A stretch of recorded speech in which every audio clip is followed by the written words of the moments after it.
아, 감사합니다. 네, 언제 연습했어요? 아, 확실히 우리 학생들 올라오니까 좋죠. 괜히 우리가 젊어지는 것 같고, 이 아이들이 우리의 미래인 동시에 이 아이들이 우리의 힘입니다.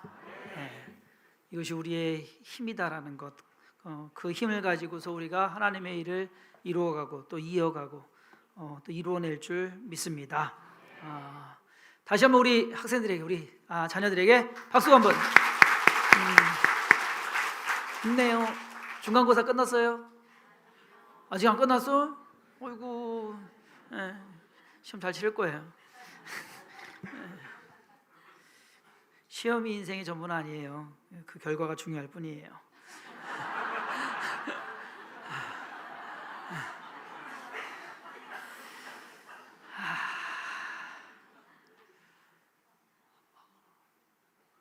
우리나라에 복음이 전해지고 많은 교회가 생겨난 데에는요, 선교사님들, 이 땅을 알지도 못했던 조선이라는 나라를 찾아온 선교사님들이 있었기 때문이었습니다. 그 선교사님들의 희생과 헌신, 그 결과로 인해서 이 땅에 교회가 생겨났습니다. 근데 지금 미국에서 많이 오셨어요. 미국에서 많이 왔는데 특별히 장로교에서 많이 보냈어요. 미국은 침례교가 강하거든요. 근데 의외로 장로교에서 선교사들을 많이 보냈습니다. 이 북장로교의 선교사들 대표적인 분이 이제 언더우드라고 우리가 이야기는 들었을 겁니다. 북장로교 출신입니다. 이분들은 서울과 서북 지역을 중심으로 선교 활동을 했다고 합니다. 반면에 남장로교가 있어요. 미국이 이제 북부하고 남부하고 나뉘어서 남장로교는 지금의 호남 지역, 목포와 순천 지역을 중심으로 해서 선교 활동을 했다고 합니다. 혹시 광주에서 오신 분, 고향 광주이신 분, 전라도 광주 여기 한 분 계시네. 광주에 한번 이제 좀 가봐야 될 것 같은데 양림동이라고 있다고 합니다. 광주에 가면 양림동이라고 있는데 그곳이 서울의 북촌과 같은 그러한 분위기가 있대요. 그 이유가 뭐냐면 선교사님들이 일찍부터 와서 자리를 잡고 그곳에서 활동을 했다고 합니다. 그런데 1904년 12월 24일 성탄 이브, 크리스마스 이브에 미국 남장로교 선교사님들이 이곳에 와서 자리를 잡게 됩니다. 이곳은요, 원래 어떠한 곳이냐면은 어린이 공동묘지였답니다. 거기에 그냥 사택을 짓고 자기들의 집을 짓고 그리고 복음을 전하기 시작합니다. 그러면서 호남 지역에 교회들이 생기고 또 그것이 퍼져나가서 지금의 한국의 교회의 근간을 이루고 있는, 의외로 전라도에 교회들이 참 많아요. 자, 보냄을 받은 자들, 이분들이 이 나라에 구원의 씨앗을 심었고 그 씨앗으로 인해서 자란 나무는 이제 자라서 수많은 새들이 거하는 깃들일 만한 거목이 되었습니다. 그로부터 100년이 지난 지금 우리나라는 세계에서 두 번째로 선교사님들을 보내고 있습니다. 그로 인한 영향과 결과는 더 많은 생명을 구하는 일입니다. 제주도에서 태어나서 소리 좀 울리는데 좀 울리는 것 좀 줄여주세요. 제주도에서 태어난 백영심 씨라고 있습니다. 제주여고와 제주간호대를 졸업하고 1984년에 고려대 부속 병원에서 내과 간호사로 일했던 분입니다. 그런데 이분이 28살의 나이에 1990년 의료 선교를 나가게 됩니다. 90년에 아프리카 케냐로 의료 선교를 나갑니다. 그러다가 94년에 케냐보다 더 어렵고 더 열악한 말라위라는, 바로 옆에 있는 말라위라는 나라로 가서 그곳에서 그냥 진료소 하나 짓고 진료를 시작합니다. 키 해봐야 149cm래요. 이 작은 여인이 그 적박한 땅, 힘들고 어려운 땅에 가가지고 의료 선교를 하게 됩니다. 그런데 이 작은 여인이 한 일이 엄청난 결과를 낳게 됩니다. 대형 병원을 짓게 되고요. 근데 이 짓게 된 이유가 있어요. 그녀의 말입니다. 5살짜리 어린아이가 엄마 등에 업혀 들어왔습니다. 수술에 필요한 도구도 모자랐고 수혈해 줄 피도 없었습니다. 발을 동동 구르는 사이 아이는 숨졌습니다. 그때 그냥 무릎 꿇고 울면서 기도했습니다. 저들을 도와줄 수 있는 큰 병을 지어달라고. 큰 병원을 지어달라고.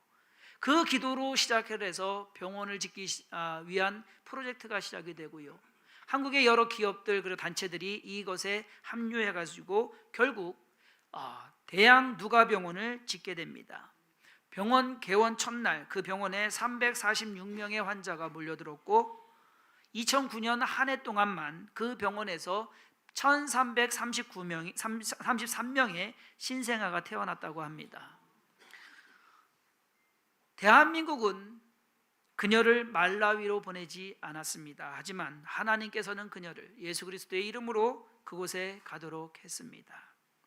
보내심을 받은 자, 오늘 설교 말씀의 제목입니다. 순서를 따지고 보면 사실상 사도들, 제자들이 예수님에 의해서 보내심을 받은 그러한 사람들입니다. 그런데 사도행전을 쭉 읽어가다 보면 오늘 본문 말씀에서 우리는 평범한 성도 한 사람, 빌립을 보게 됩니다. 집사입니다. 그냥 평신도입니다.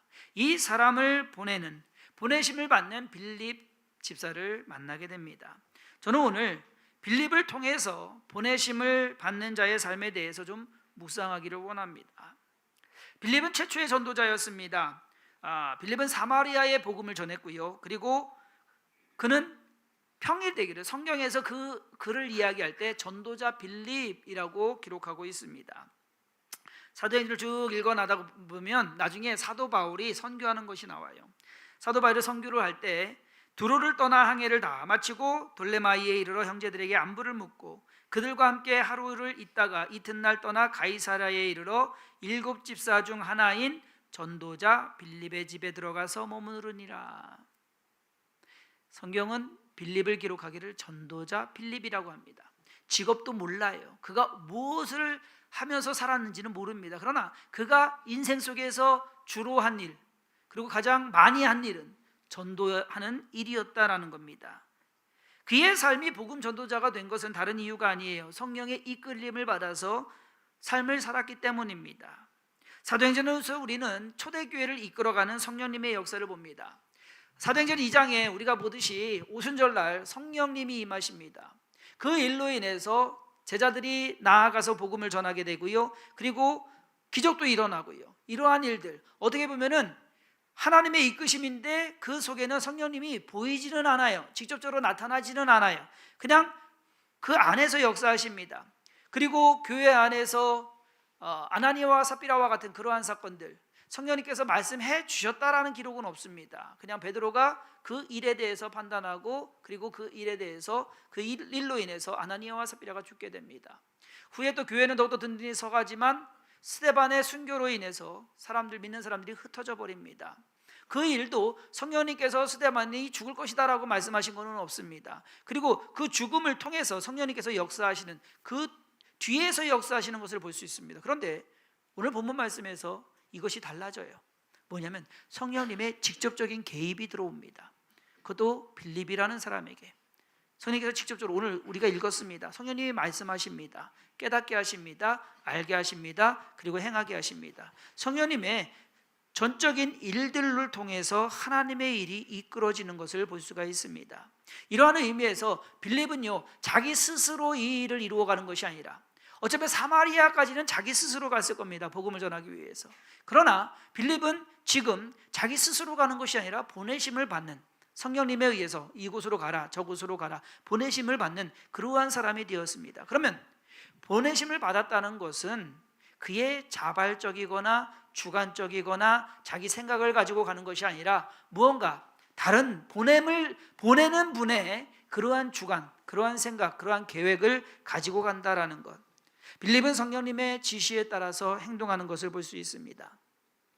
사마리아에서 복음을 전했던 사람이 갑자기 예루살렘과 가사로 가는 그 길로 갑니다. 거기에서 또요 조금 있다가 뿅 하고 사라져요. 사라져가지고서 또 어디로 가느냐? 아소도라는 곳으로 갑니다. 아소도에 가서 복음을 전하고 또 조금 있다가 가서 어디로 가느냐? 가이사랴로 갑니다. 이 모든 것이 빌립이 자기의 인생을 계획하고서 어디로 가야겠다라고 한 것이 아니에요. 성령님께서 이끌어 가시는 대로 그것에 순종해서 가는 것을 볼 수 있습니다. 보내심을 받는 자의 삶은 자기의 주장이나 선호함이 없어야 합니다. 하나님께서 이끄시는 대로 따라가는 것, 그것이 보내심을 받은 자의 삶이 됩니다. 자, 그랬을 때 빌립을 통해서 우리가 보내심을 받은 자의 삶의 자세를 몇 가지로 살펴보겠습니다. 첫 번째는 뭐냐면요, 하나님의 인도하심을 알아야 됩니다. 하나님의 음성을 들을 수 있는, 하나님께서 원하시는 것이 무엇인지 빌립은 그것을 알았어요. 근데 중요한 거는 뭐냐면요, 하나님께서, 성령님께서 예루살렘과 가사로 가라, 아소도로 가라, 가이사랴로 가라 라고 할 때 빌립은 거기에 질문하지 않았습니다. 왜요? 왜요라는 것을, 이것이 하나님의 뜻이구나 라는 것을 받아들였습니다. 저와 여러분들의 삶 속에서 우리가 믿음을 가지고서 살아갈 때 항상 우리는 질문을 합니다. 하나님 왜요? 왜요? 그런데 때로는요, 어쩌면 더 많은 부분이 이 왜라는 것에 대답할 수 없을 때가 많이 있어요. 저와 여러분들이 주성인 교회를 이루었습니다. 그랬을 때 왜요? 라고 여러분들이 질문하면 그 질문에 대답할 수 있습니까? 없어요. 시간이 지나고 나중에 모든 것이 어떻게 보면 정리가 되고 훗날 우리가 모르겠습니다. 빠르면 몇 년 아니면 몇십 년 뒤에 그때 가서야 하나님께서 이렇게 하셨구나 라고 하는 것을 알게 될 것입니다. 하나님의 뜻을 그냥 알고 믿고 나아가는 것, 그것이 바로 보내심을 받은 자의 삶이다 하는 것입니다. 두 번째로 보내심을 받은 자의 삶은요, 순종하는 삶입니다. 하나님의 지시에 순종할 수 있어야 됩니다. 때론 이해되지 않고 때론 싫어도 원치 않아도 거기에 따라서가 아니라 하나님의 뜻이기 때문에. 중요한 것은 뭐냐면요, 목사의 뜻이 아니라 하나님의 뜻이어야 된다면. 때로는 목사의 뜻이, 여러분들 오해 잘못하면은요, 목사가 말하는 것, 주의 종이 말하는 것 무조건 하나님 말씀이다라고, 그건 잘못된 거예요, 여러분. 제 말이 하나님 말씀 아닌 경우도 있어요. 그러니까 무조건 맹목적으로 목사님이 말씀하시는 거는 하나님 말씀, 그렇게 생각하시면 안 돼요.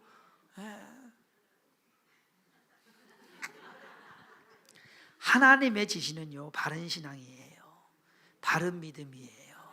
그 안에서 가야 돼요. 무조건 강단에서 말한다고 해서 이것이 선포된다고 해서 그것이 옳다고 보면 한국교회의 잘못된 점이 이겁니다. 순종하는 것은 좋아요. 그런데 하나님의 뜻을 분별하지 못하고 순종하는 경우도 너무 많다라는 겁니다. 셋째로 우리가 보내심을 받은 자의 삶에 대해서 생각해 볼 것은 하나님께서 원하시는 일을 수행해야 된다. 하나님이 뭘 원하시냐. 자, 오늘 말씀에서 우리가 생각해 볼 것은 뭐냐면요, 빌립이 하나님께서 이곳으로 갑니다. 예루살렘과 가사 사이, 지금 사마리아는 예루살렘 북쪽입니다. 거기에서 예루살렘과 가사 사이로 내려갔어요. 그리고 거기에서 에디오피아 내시를 만나게 됩니다. 보게 돼요. 그에게 다가가라, 거기까지만 성령님께서 말씀하셔요. 이것이 중요해요. 왜? 그러면 성령님께서 너 거기 가면은 누구 만날 것인데 그 만나면은 무슨 말을 하고 해서 그 사람을 어떻게 해라 라고 지시 다 해주시면 좋겠는데 안 해주셔요.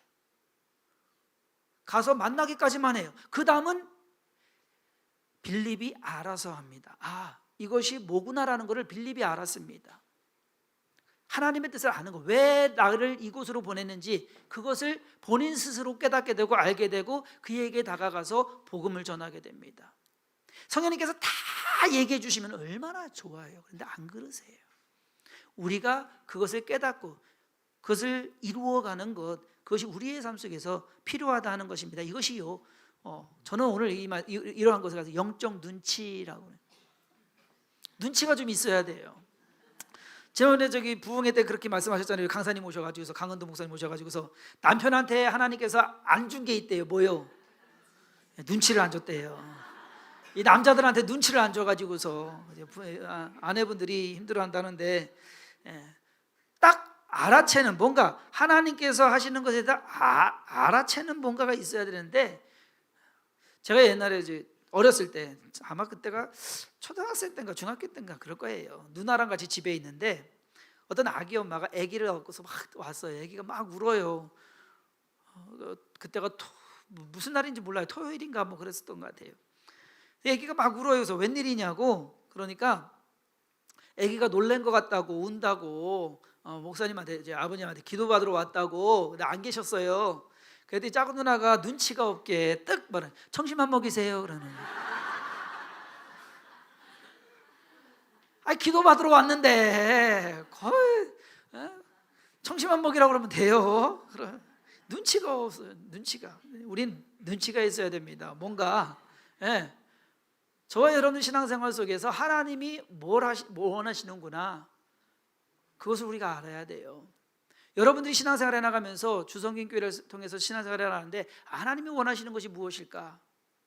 다 일일이 하나님께서 얘기해 주시지 않습니다.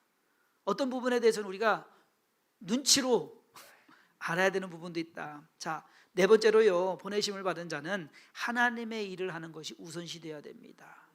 이건 무슨 말이냐면은 지금 빌립은 이곳저곳으로 옮겨 다닙니다. 사실상 상황을 보면 사마리아에서 빌립은 인정받았습니다. 그들을 전도했고요, 기적도 나타냈고요, 그리고 수많은 일들을 이루었습니다. 사도들까지 와가지고서 이 모든 것, 성령님이 임함으로 모든 상황이 너무 잘 됐어요.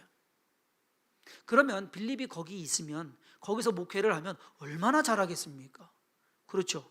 그런데 성령님께서 야, 저쪽으로 가라, 옮겨갑니다. 가서 에티오피아 내시를 만납니다. 국고를 맡은 사람, 요즘 말로 하면 재무장관이에요. 재무장관. 이 사람 전도합니다. 이 사람이 받아들입니다. 세례까지 줬어요. 그러니 얼마나 대단합니까? 이 사람 따라가서 목회하면, 요즘 말로 하면 얼마나 좋겠냔 말이에요. 안정된 곳에서 후원 빵빵하게 받고, 그러고 복음 전할 수 있을 거 아닙니까? 그런데 성령님이 또 훅 다른 곳으로 옮겨가 버리십니다. 잊지를 못해요. 자, 보내심을 받은 자는 미련 없이 떠날 수 있는 사람입니다.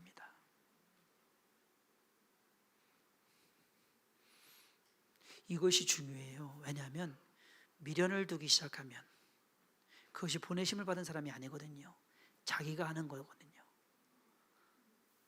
뭔가 미련 없이 떠날 수 있는, 제일 설명이 쉬운 게 누구냐면 군인이에요.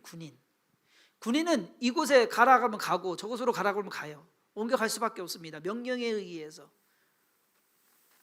저와 여러분들의 삶이 어쩌면 그래야 되지 않을까. 보내심을 받은 자로서 하나님의 일을 함에 있어서 우리가 무언가 우리 생각 가지고 내가 좋은 곳에 안주하고 있으려는 그러한 모습을 가지고서 신앙생활을 한다고 한다면 그것은 보내심을 받은 자가 아니라 내 멋대로 살아가는 사람이 되는 것입니다. 자, 빌립의 삶을 통해서 우리가 보내심을 받은 자의 삶에 대해서 몇 가지 생각해 봤습니다. 하나님의 뜻 안에서 그 말씀에 순종하고 그리고 하나님의 뜻을 이루어가는 그러한 삶. 그러면 제가 여러분들에게 질문해 보겠습니다. 여러분들은 보내심을 받은 자입니까? 여러분, 제가 여러분들한테 뭐 전도사 되라 목사 되라 하는 말씀 아니에요. 선교사 가라는 것도 아니에요. 예? 모든 사람이 빌립처럼 전도자가 되는 것은 아닙니다. 하지만 모든 그리스도인이 보내심을 받은 자라는 사실은 명심해야 됩니다. 예수님께서 제자들에게 말씀하십니다. 너희는 가서 모든 민족을 제자로 삼고 아버지와 아들과 성령의 이름으로 세례를 베풀고 내가 너희에게 분부한 모든 것을 가르쳐 지키게 하라. 제자들에게 말씀하셨어요. 너희는 가라라고. 보내심을 받은 자들입니다. 가서 뭘 해라? 성령의 이름으로 세례를 베풀고 또 하나님 말씀 가르쳐라라고 합니다. 우리 모두가 보내심을 받은 자입니다. 그런데 문제는 뭐냐면 안 가는 게 문제예요. 보내심은 받았는데 가만히 있는 거예요. 뭐라고 하냐면 대기자. 대기하고 있는 사람. 제가 군대 1991년 1월 29일에 입대를 했습니다. 의정부로. 거기에서 사단 배치를 받아서 25사단 가서 사단에서 훈련 6주를 받았습니다. 사단 훈련 6주 받고 나서 자대 배치를 받았어요. 포차에 타요. 큰 군용 트럭에 탔습니다. 뒤에 탔는데 더더더더더 가는데 동기들 해가지고서 가는데 어디를 가냐? 임진강을 넘어가는 거예요. 요번에 남북회담 덕분에 임진강이 떴더라고요. 예, 임진강을 넘어갔어요.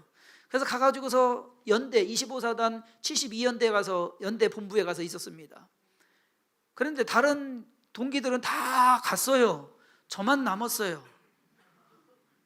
그랬더니만 하는 말이 거기서 하는 말이 그래요. 김희병은 내일 모레 선임하사가 데리러 온대요. 내일 모레. 이틀 동안 여기 있는데 어떻게 하냐면은 건들질 않아요. 일을 안 시켜요.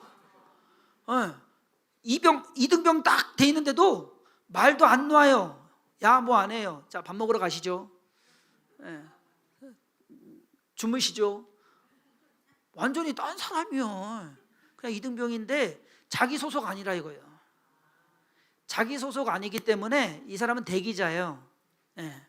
저는 나름대로 군기 빡 잡고서 있는데 아무 상관없어요. 뭐 자기네 소속이 아니기 때문에 자기 부하도 아니고 쫄병도 아니고 그렇기 때문에 건들지도 않아요. 그냥 놔둬요. 이틀 동안 있는 게 참 힘들었습니다.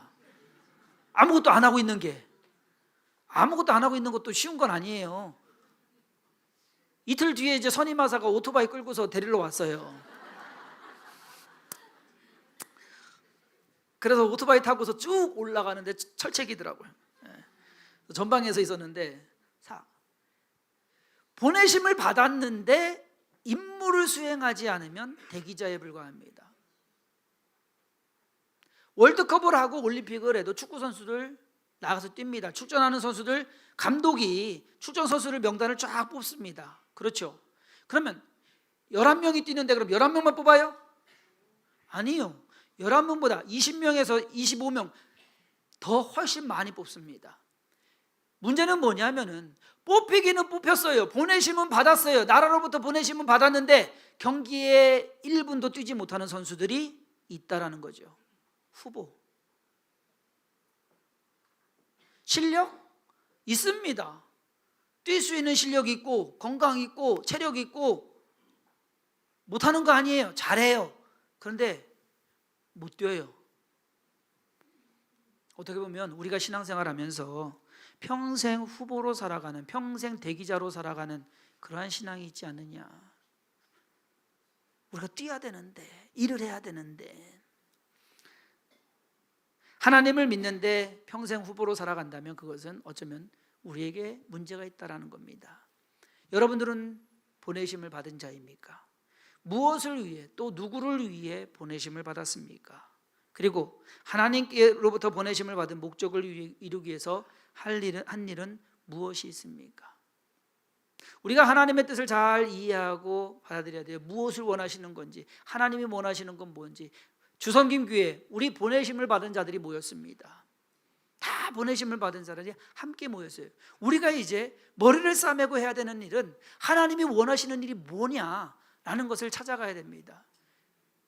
거기에 눈치가 좀 있어야 돼요. 제가 미국에 있을 때 우리 처제가 레포트를 써야 된다고 그래서 한번 놀러 온다고 그러더라고요. 한 밤 10시 넘었는데 온대요. 그래서 레포트를 좀 쓰는 걸 도와달래요. 그래서 알았다고. 오는데 오기 전에 그 한국마켓 들려가지고 바카스 D를 사오라고 그랬어요. 한국마켓에 없는 게 없습니다. 다 있어요. 바카스 D를 사오라고 그랬어요. 근데 처제가 왔어요. 근데 빈손으로 왔어요. 그래서 아니 바카스 D 좀 사오라고 그랬더니 한국마켓에 갔대. 바카스 D를 찾았대요. 그런데 그때 당시에 딱 그때만 나왔습니다. 바카스 D가 끊겼다가 바카스 F가 나왔어요.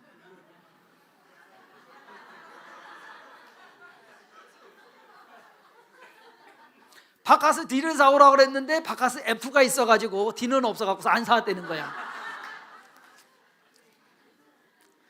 야, 아니 왜 바카스 D를 사오라고 그러는지 이해를 못한 거죠. 오늘 아침에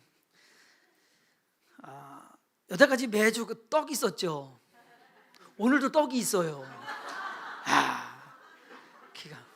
오늘 떡이 있는데 오늘은 우리 권영민 지사님 가정에서 둘째 아이가 태어났습니다. 둘째 딸이 태어나서 50일이 좀 지났어요. 그래서 떡을 맨날 받아 먹다 보니까 미안했나 봐요. 근데 우리도 떡 한번 하자. 부부가 이제 상의를 해가지고 오늘 하게 됐어요. 그래서 안 그래도 지난주에 떡을 한다고 그래요. 그러냐고. 그럼 무슨 떡을 할 거냐고. 그랬더니 자기가 좋아하는 떡을 하겠대요. 그래서 알았다고. 그래서 오늘 아침에 이제 딱 왔는데 떡이 딱 왔는데 요게 온 거예요.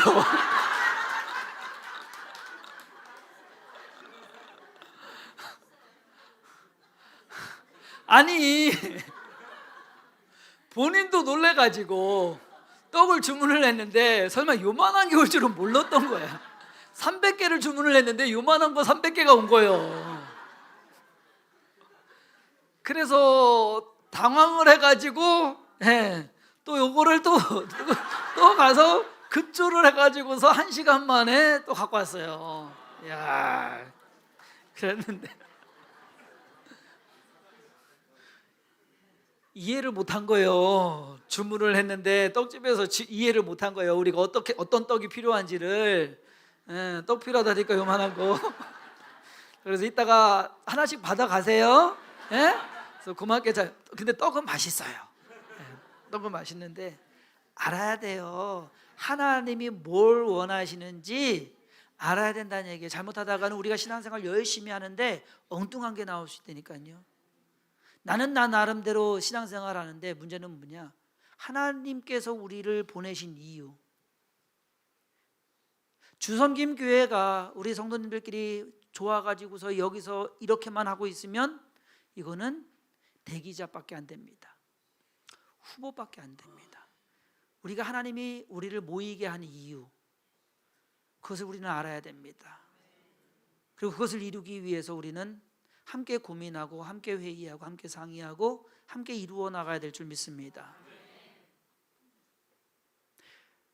지금 안수 지사님들께서 이제 선교와 나눔 이거 틀을 잡아주세요라고 해서 안수 지사님들이 상의하고 머리 써가지고서 지금 틀을 잡고 있어요. 5월 달 안에 선교와 나눔에 대해서 모든 기본 틀이 잡히게 될 겁니다. 그것이 되면 이제 실행위원회에서 결정을 해가지고 우리가 어떻게 선교할 거며 또 어떻게 나눌 것인가 그것에 대해서 해나갈 겁니다. 안 하면 안 돼요.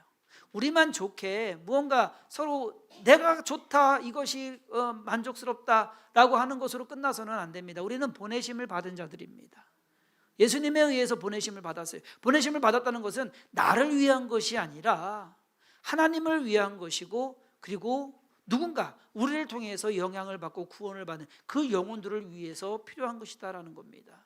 저와 여러분들이 그 사이에 서 있는 사람들입니다. 그러면 그 일을 잘 이루어 가야 됩니다. 하나님은 오늘도 우리를 보내고 계십니다. 세상으로, 가정으로, 그리고 우리의 삶으로. 문제는 보내심을 받았는데 가지 않는다고 한다면, 내 생각을 가지고 그냥 안주하고 있다고 한다면, 성경에서 가장 안 좋은 예가 누군지 아세요? 요나입니다. 하나님께서 요나를 니느웨로 가라고 했습니다. 가서 복음 전해라. 근데 안 갔어요. 싫었어요. 니느웨로 가기도 싫었고 그리고 두려웠을 수도 있습니다. 괜히 거기 가서 복음 전하다가 죽을 수도 있기에. 그래서 니느웨로 가야 될 사람이 다시스로 가는 배를 탑니다.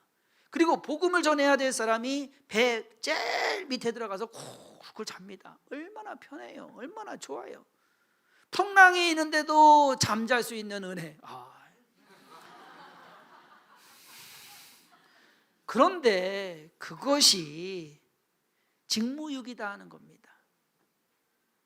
편할 수는 있어도 좋을 수는 있어도 그것은 직무유기가 됩니다. 저와 여러분들이 해야 될 일들 어쩌면 힘들 수도 있습니다. 어쩌면 귀찮을 수도 있어요. 그러나 그 일을 이루어가는 것, 하나님께서 우리를 부르신 이유고 우리를 모이게 하신 이유가 되는 것입니다.